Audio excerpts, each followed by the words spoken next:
You don't take young men and women of God who have just experienced a call of God on their life, just recognize the fact that they're called when they don't even really know what they're called to do, and stick them out in the public and make a public spectacle of them.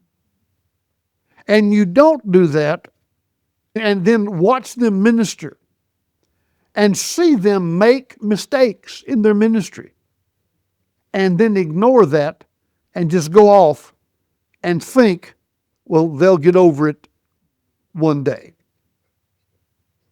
Why would you allow a young man or woman to suffer through the years of the pain that we go through? And if you're my age, you know what I'm talking about. We did things and they weren't right. We said things and they weren't right. Why? Because there was no one there in the beginning to jerk the slack out of our string.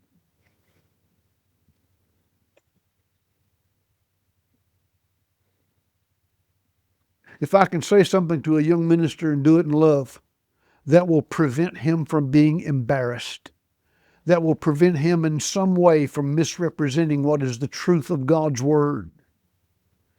And that is what my heart is. Won't do that to him in public.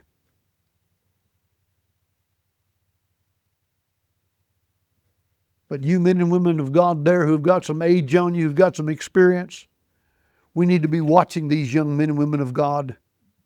We need to encourage them when they're right, and we need to help them when they're wrong. But one thing we should never do is walk away blind and leave them to walk and stumble in the darkness because they didn't know any better.